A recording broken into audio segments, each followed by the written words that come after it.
My Aunt Judith called me on a Monday evening in September. I was at my kitchen table eating toast for dinner because I had worked until 7 and couldn't face cooking. The news was on low in the background. My cat was on the windowsill ignoring me with the particular commitment that only cats achieve. I had not spoken to Judith in 6 weeks. We spoke regularly but not often, 4 times a year, sometimes 5. Usually practical conversations that lasted 20 minutes and covered the important things without wasting either of our time. She called on a Monday and I picked up on the second ring. She said, "Don't tell your mother, come Tuesday." 6 words. I put my toast down. I said, "Judith, is it your health?"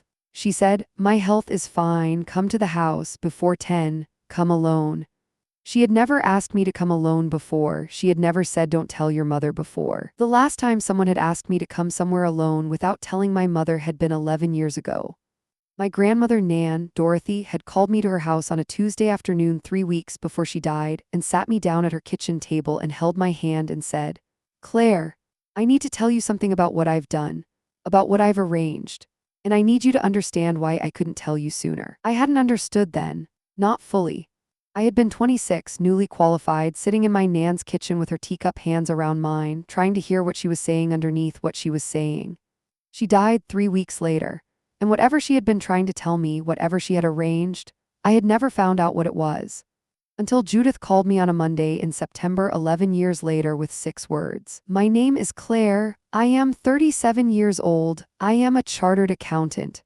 I have been one for 12 years, which means I am professionally trained to find things that are hidden in numbers, and I am very good at following a trail." My mother forgot that. She shouldn't have. Before I take you back to the beginning, if you're new here, welcome to her Breaking Point Stories. Every day, a real story about the moment a woman stopped being quiet and chose herself. Subscribe so you don't miss what comes next. Now, let me show you 37 years. My brother Daniel is 4 years older than me. He is 41. He has lived in various configurations and with various degrees of financial assistance from our parents in 4 different cities and 7 different flats. He has started 3 businesses. 2 of them folded within 18 months. The third one is, at time of telling, technically still operating in the way that a car with no fuel technically still exists. He is not a bad person. I want to say that clearly because I think it matters. Daniel is not calculating or cruel. He is simply someone who was raised to believe that the world was arranged around his needs, and who has therefore moved through it in that assumption, and who has never had reason to question it because my mother has always made sure the assumption held. She provided the deposit for his first flat. She paid 6 months of rent for his second. She invested £12,000 in the first business without telling my father until it was too late to not tell him. She gave him her car when he said his was unreliable. She put his name on a savings account she had been building since he was 3. I know the savings account existed because I found out about it when I was 22 and mentioned casually that I was struggling to cover the deposit on my first rented room. My mother said, "Claire, you've always been so capable. You'll figure it out." I figured it out. I worked 2 jobs for 4 months and saved the deposit myself and moved into a room in a house in Reading with 3 other people and a boiler that worked approximately 2/3 of the time. My mother came to see the flat once. She said it was cozy. Daniel's flat, which she had part funded, had a second bedroom she called a study. I did not mention the savings account again. I had learned by 22 not to mention things that revealed the gap. It made my mother uncomfortable and made me feel something I didn't have a word for yet. Something that sat in the chest like a stone that hadn't decided whether it was grief or anger. At 37, I have a word for it. It is both. I should tell you what I do for a living because it matters to the rest of this story. I am a chartered accountant. Specifically, I work in forensic accounting, which means companies and law firms hire me to find financial irregularities, fraud, misappropriation, money that has been moved from where it should be to where someone wanted it to go in ways designed not to be noticed. I am very good at this. I have been told I have the particular patience for following numbers that most people don't have, the willingness to sit with a spreadsheet at 11 in the evening and trace a single transaction through 7 intermediate accounts until it arrives at a name. My mother has known I do this work for 12 years. She forgot what it meant. I need to tell you about the birthday that finally made something shift in me. Not dramatically, not with a speech or a confrontation. Just quietly, internally, in the particular way that things shift when you have been carrying something for a very long time and you finally acknowledge the weight of it. It was my 35th birthday, and it was the last one before September.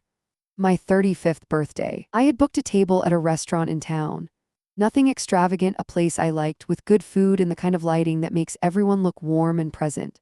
I had invited my parents, Daniel, his girlfriend at the time, and 2 friends. My parents came. My father gave me a card with a gift voucher inside, chosen by my mother, the right amount, the right shop, entirely adequate.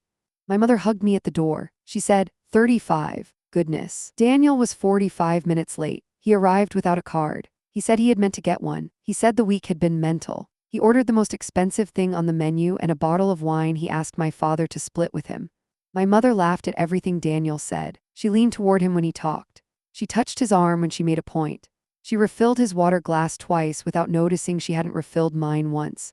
It was my birthday dinner. I sat at the table I had booked and I watched my mother's attention organize itself around my brother the way it always had, naturally, automatically, without apparent effort or awareness.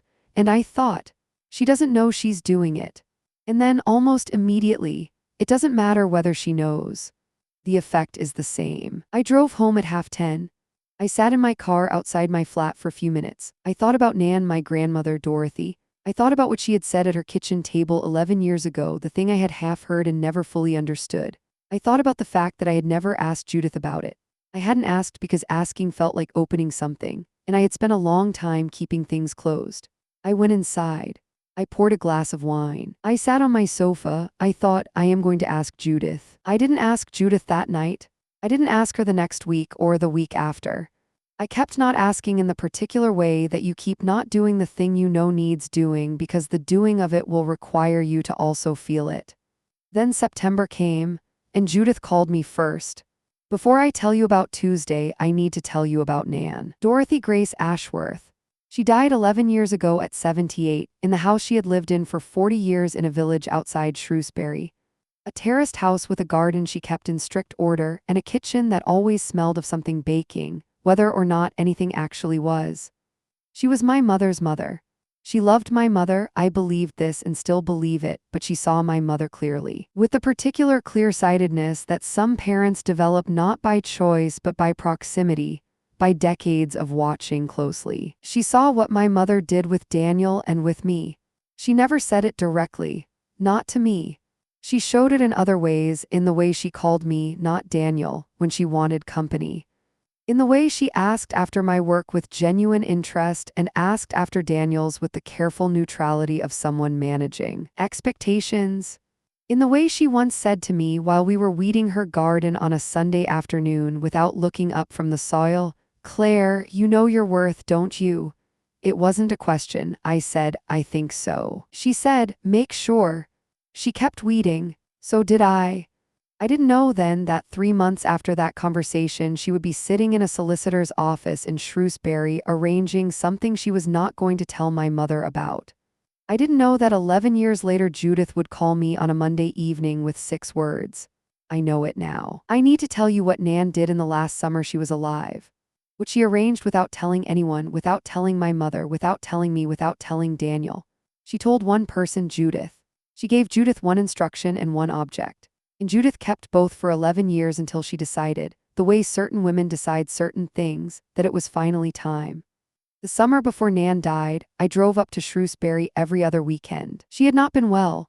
Nothing specific, nothing dramatic, just the accumulated wearing of a 78-year-old body that had worked hard its whole life and was beginning gently to wind down. She tired easily. She slept more. She sat in the garden chair more than she gardened. But her mind was entirely, precisely itself. If anything, those last months had made her sharper, not duller. As though she had decided, having less time, to use it with more precision. We talked more directly than we ever had.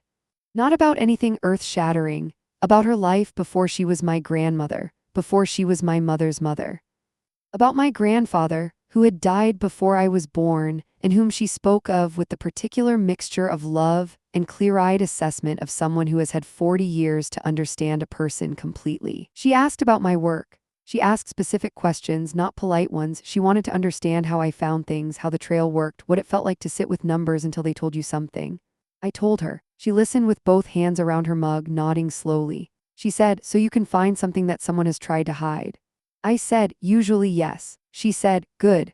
I thought it was a general observation, a compliment on my profession. It was not a general observation. 3 months before she died, she asked Judith to drive her to a solicitor's office in Shrewsbury.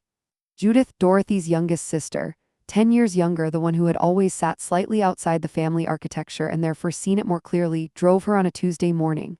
She waited in the car. She did not go in. Nan was inside for an hour and 40 minutes. She came out carrying a paper bag and a small tin, an old quality street tin, the kind everyone's grandmother has at the back of a kitchen cupboard. She got in the car, she put the tin on her lap, she said, "Judith, I need you to keep this." Judith said, "What is it?" Nan said, "Safekeeping for Claire, not until I'm gone and not until she needs it." Judith said, "How will I know when she needs it?" Nan said, "You'll know." Judith kept the tin for 11 years in the airing cupboard on the top shelf behind a stack of towels. She knew in September, when she saw the photographs from a family barbecue at my parents' house that she had attended and I had not been told about, that the time had come. She called me on a Monday. She said 6 words. I left my flat at 6 in the morning. The motorway was quiet going north. The sky was doing the particular thing it does in early October, pale and flat, the light arriving without warmth, the trees just beginning to show color at the edges. I drove 3 hours with the radio off. I needed to think. I was running through everything I knew. Nan's kitchen table conversation. The things she had said and not said. Judith's voice on the phone, not frightened, not urgent, but deliberate. The word safekeeping. The fact that Judith had kept whatever it was for 11 years without telling anyone. I had been doing this work long enough to know that 11 years of keeping a secret costs something.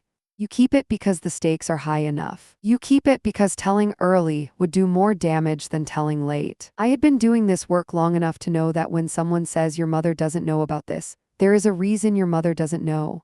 I pulled into Judith's driveway at 8:50. She opened the door before I knocked. She was dressed. She had the kettle already on. She did not hug me. Judith is not a hugger. Neither am I, she said. "Come in, sit down." I sat at her kitchen table. She poured 2 mugs of tea. She put milk in mine without asking because she had known me 37 years and knew how I took my tea. She sat across from me. She said, "Before I give you what I have, I need to say 2 things." I put my hands around the mug. She said, "First, your grandmother loved your mother. Whatever you find in here and whatever you decide to do with it, that is still true. She loved her. She also saw her clearly, and she decided that loving her clearly meant not letting her do what she was planning to do." I said, "What was she planning to do?" Judith said, "I'll let the documents tell you." She stood up, she walked to the hall and came back with a quality street tin. Old, the lid slightly dented at one corner, the painted figures on the front faded. She set it on the table between us. She sat back down. She said, "Second thing, whatever you decide to do with what's in there is entirely your choice. I will support any decision you make. I will sign anything. I will testify if it comes to that. But I want you to know your grandmother did not do this for revenge. She did it because she loved you." She said that to me explicitly that morning in the car. She said, "I am doing this because I love Claire, not because I am angry with Margaret." I said, "Her name is Margaret." Judith smiled. Very slightly, she said, "I know, old habit." She slid the tin across to me. I lifted the lid. Before I tell you what was inside, I need to stop for 1 second. Because if you have ever been the one who was told you were fine, capable, self-sufficient, while someone else got the help, the attention, the money, I want you to leave me a comment. Tell me what your version of this looked like. I read every single one, and if this is already making your jaw tight, give it a like so more women can find it. Okay. I'm opening the tin. There were 4 things inside. A small brass key, the kind that fits a bank safe deposit box. A white envelope with my name on it in Nan's handwriting. A folded document 3 pages with a green notary seal, and a photograph faded slightly of Nan and me in her garden. I was perhaps 8. She was kneeling beside me, pointing at something in the flower bed, and I was looking at whatever it was with the concentrated expression I apparently had at 8. I picked up the document first. I am an accountant. I read documents before I read letters. It is simply how my brain works. Establish the facts first, then the feeling. The document had a read. Codicil to the last will and testament of Dorothy Grace Ashworth, dated 14th August 2013. I knew what a codicil was. An amendment to an existing will. Made separately, signed and witnessed separately, legally binding if properly executed. I read the operative clause. Nan had revoked the provision of her will that left her house, 14 Orchard Row, Shrewsbury, to my mother Margaret. She had replaced it with a direct transfer to me. Claire Dorothy Ashworth, her eldest granddaughter by name, by date of birth, unambiguous. The house, the full freehold, directly to me. She had also amended the residual estate clause. Her savings, she had been careful with money her entire life, had saved modestly but consistently across 50 years of careful living, were left equally between me and Daniel, with a specific instruction that my share be held in a separate account and transferred directly to me with no intermediate trustee. The existing will, as I would later discover, had left everything to my mother to distribute at her discretion among the family. At her discretion, those 3 words. My grandmother had changed those 3 words 3 months before she died. I set the codicil down. I picked up the envelope with my name on it. I opened it. The letter was 2 pages. Nan's handwriting slightly larger than I remembered, as though she had been writing carefully, thinking about each word before committing it. She opened with my name. Just Claire, then. I am writing this in August, which means I have perhaps a year, perhaps less. The consultant has been honest with me, and I prefer honesty to kindness when they are not the same thing. I have things I want to arrange before the time comes, and I intend to arrange them properly. I want to tell you about the house. The house was your grandfather's first. He bought it in 1971 with money he had saved from 15 years of teaching and 2 years of working every weekend at his brother's garage. It is the only house I have ever lived in that felt entirely mine. I have kept it for 40 years since he died. I had intended to leave it to your mother. I changed my mind in July. I watched your mother at your birthday dinner this summer. I watched her fill Daniel's glass and not yours. I watched her laugh at his stories and nod politely at yours. I watched her when you got up to help carry the plates, which you always do. You have always been the one who helps carry. I watched her turn to Daniel and say something that made him laugh while your back was turned while you were carrying plates. I have watched this for 37 years. The house is yours. I stopped reading. I put the letter down on the table. I looked at the photograph of the 8-year-old girl in the garden. Judith did not say anything. She wrapped her hands around her mug and looked at the window. I picked the letter up again. Your mother will say she was going to distribute fairly. She will believe this.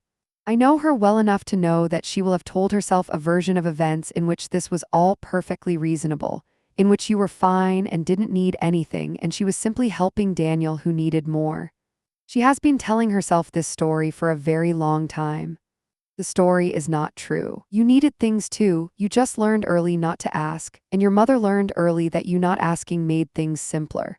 I have watched both of you learn those lessons, and I have blamed myself for not intervening sooner. I am intervening now. I am doing this because I love you, not because I am angry with your mother.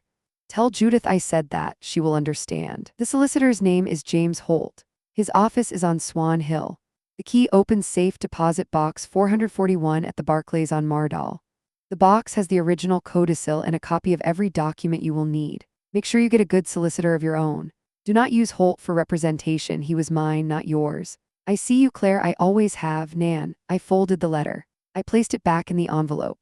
I drank my tea, which had gone cold. Judith said, still looking at the window. She told me the last line, the I see you. She said she wanted you to know that. I said, I know. Judith said, you all right? I said, yes, I need a solicitor. She said, I have a name. She already had the name written on a piece of paper. She had been waiting 11 years to hand it over. I drove to Shrewsbury Town Centre. I parked on Mardal. I walked into the Barclays. I showed identification. I presented the key. The clerk retrieved box 441 from the vault. I sat in the private room and I opened the box. Inside, the original codicil on heavier paper, notarized and witnessed by James Holt's clerk and Judith. A sealed copy envelope, and a handwritten note from Holt confirming the codicil had been executed in accordance with Dorothy Ashworth's instructions on 14 August 2013 and retained in secure storage awaiting the appointed beneficiary. Everything was in order. Everything had been in order for 11 years. I photographed everything carefully. I returned the originals to the box. I left. In my car, I called the solicitor Judith had recommended. A woman named Patricia Cole, family law and probate, an office on Castle Street. She picked up herself. I told her I had a probate matter. I told her it was complex. She said, complex how? I said, there is a codicil to a will that was not filed at probate. The estate was distributed without it. She was quiet for a moment. She said, when did the testator die? I said, 11 years ago. Another pause. She said, come in tomorrow mornings 9 o'clock. I came in at 9. I laid everything on her desk in order. The codicil, Nan's letter, the bank documents, Judith's contact details, James Holt's confirmation note. Patricia Cole read for 18 minutes. She asked 4 questions. She wrote 2 pages of notes. Then she looked up and said, the estate was distributed by grant of probate. Do you know who applied? I said, my mother.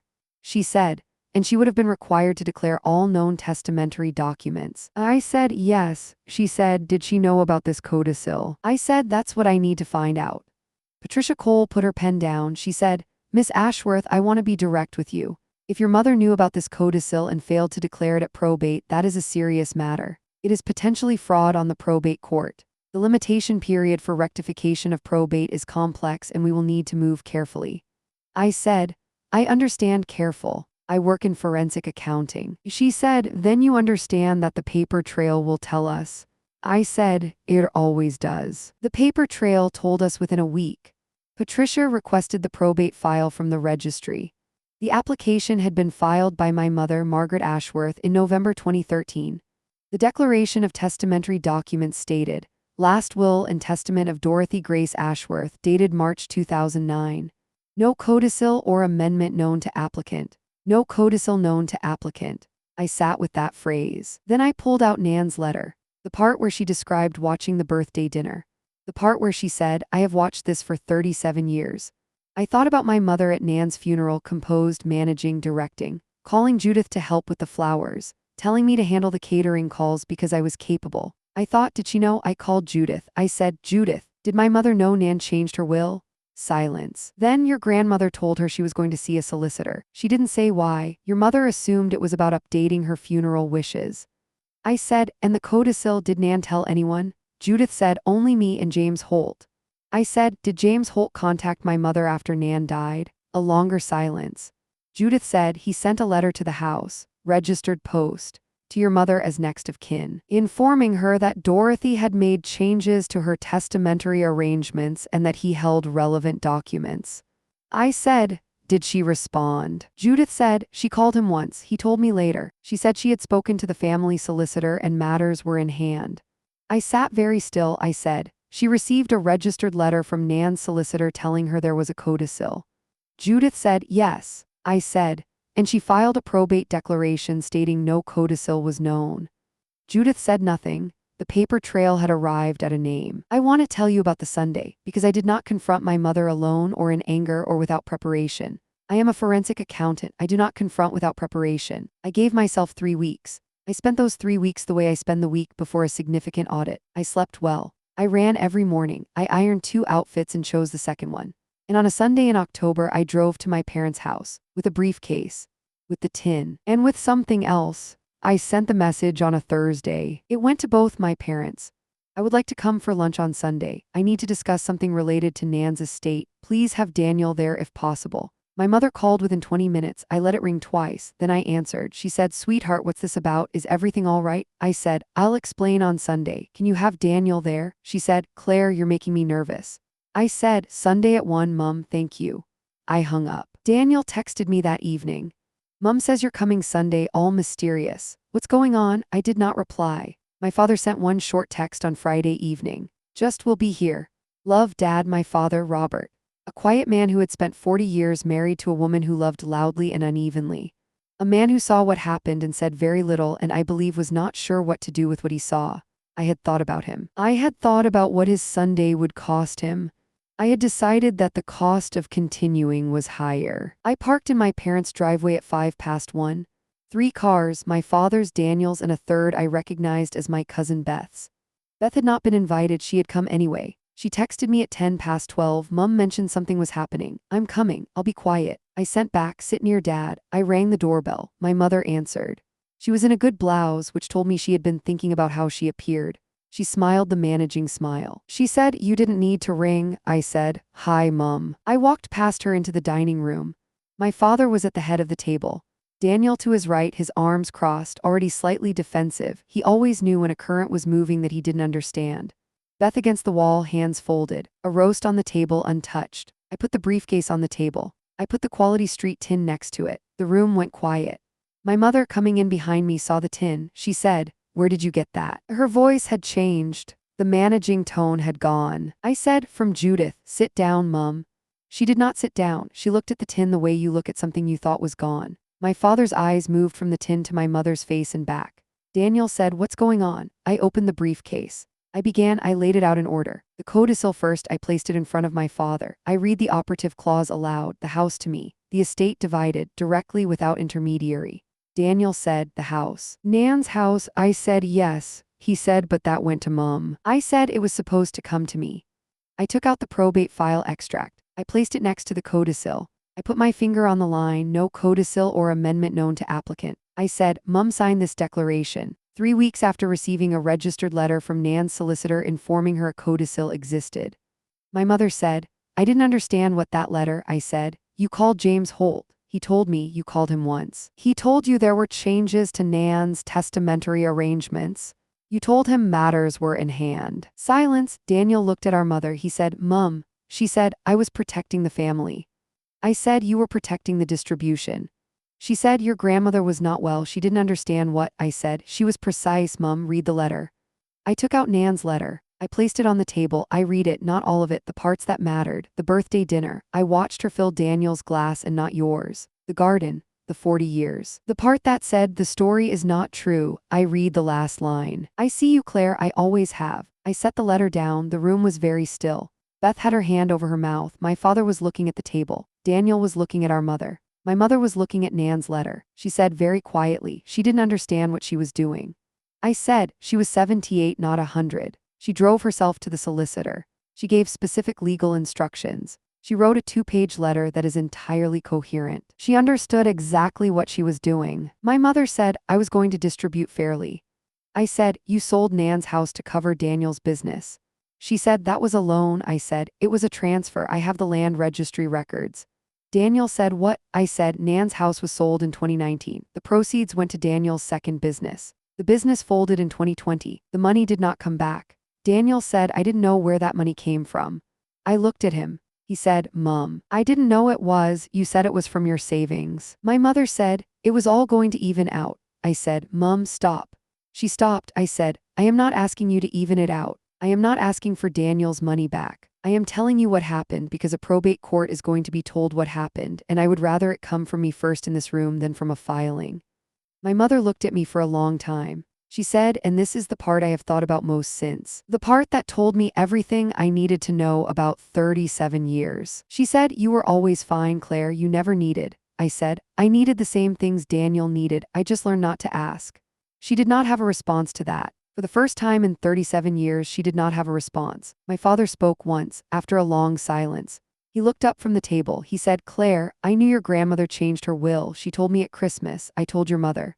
He looked at his hands. "I should have made sure it was filed." I said, "Yes, Dad." He said, "I'm sorry." I said, "I know." I closed the briefcase. I stood up. I picked up Nan's letter and I folded it carefully and I put it in my inside pocket. I picked up the tin. I said, "Patricia Cole will be filing the rectification application next Friday. You'll receive notification by post. Mum, you need to get a solicitor." I walked to the door. My mother said, "Claire?" I turned. She was still sitting at the table. She looked smaller than she usually looked. She was looking at the place where the codicil had been, which I had put back in the briefcase. She said, "I didn't think you'd ever find out." I said, "I know." I put on my coat. I left. The probate rectification took 7 months. Patricia Cole was thorough and precise and exactly right for the work. The court admitted the codicil. The original probate grant was set aside. A new grant was issued. Nan's house, which had been sold, which no longer existed as a property to transfer, was replaced by its financial equivalent from my mother's estate. The land registry transfer from 2019 was scrutinized. The funds traced. My mother was required to repay the assessed value of the house plus applicable interest. The figure was significant. She did not go to prison. Her solicitor argued successfully that the probate declaration had been made without full understanding of the legal consequences. I do not know whether that was true. I have stopped needing to know. Daniel repaid nothing directly. The court found he had received the money in good faith, without knowledge of its origin. I believe that. I have known Daniel my whole life. He is many things. Complicit in that specific way is not one of them.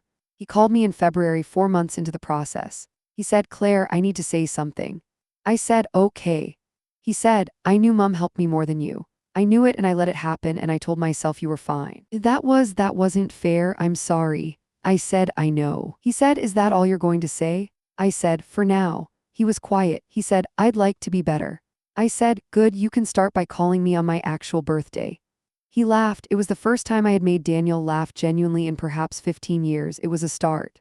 My mother and I did not speak for 6 months after the Sunday. She called in March. I let it ring. She called in April. I let it ring. She called in May and I picked up on the third ring. She said, "I don't expect you to forgive me." I said, "Okay." She said, I want to say something." I said, "Go ahead." She said, "Your Nan was right about what she wrote." I told myself a story for a very long time and the story wasn't true. I sat with that. She said, "I don't know what to do with that." I said, "I don't know either, Mum." Silence. She said, "Can we try?" I said, "Slowly." She said, "Yes. We are trying, slowly, with the particular carefulness of two people who have broken something and are not yet sure what it will look like when it heals. Maybe different from before. Maybe in some ways more honest. I do not know yet. The tin is on my bookshelf. Empty. The brass key is in a small dish beside it. The deposit box is closed now, everything removed, held at Patricia Cole's office. The tin itself I kept because it is a quality street tin that sat in Nan's kitchen cupboard for 30 years before she put documents in it and asked Judith to hide it for a decade, and it seems wrong to throw it away. Nan's letter is in the tin. The photograph of the 8-year-old in the garden. That's all. I have been thinking, in the month since the Sunday, about the word self-sufficient. I have been called self-sufficient since I was a child. I wore it like an achievement for most of my life. I thought it meant strong. I thought it meant capable. I thought it meant I was the kind of woman who managed, who didn't make demands, who quietly got on with it while other people needed things more loudly. What I understand now is what it actually meant in my family. It meant easy to overlook. It meant she won't make a fuss if we don't invite her. It meant she's fine, she doesn't need the house, she's fine, she doesn't need the savings, she's fine, she doesn't need to be told about the party. Self-sufficient was not a compliment, it was a permission slip. My mother used it to give herself permission not to consider me, and I used it to give myself permission not to feel hurt. I am returning the permission slip. I am done being easy to overlook. My grandmother saw me in a solicitor's office on Swan Hill in Shrewsbury at 78, knowing she was dying. She sat down and spent an hour and 40 minutes making sure that what she saw was recorded somewhere permanent and legally binding. She did not do it for revenge. She did it because she loved me. She said so. She wanted me to know she had seen me. I know, Nan, I know. Here is what I have taken from 37 years of being the fine one. Being overlooked is not the same as being invisible. There is always someone who sees you. Sometimes they are waiting for the right moment to tell you. Sometimes they need you to be ready. Sometimes the telling comes in a probate court filing on a Tuesday morning in November, and you understand it only when the judge reads your name in a document your grandmother signed 11 years ago. You are always seen. Someone has always been watching carefully, taking note, choosing the right moment, and sometimes, not always, but sometimes they leave you a tin and a brass key. And a letter that ends with, "I see you, I always have," if you have been the self-sufficient one, the fine one, the one who didn't need anything.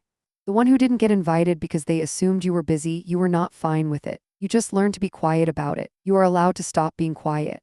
Drop a comment. Tell me your version of this. Tell me who your Nan was, the person who saw you when others didn't. Tell me where you are now. And if Claire's story reached you today, share it. One person.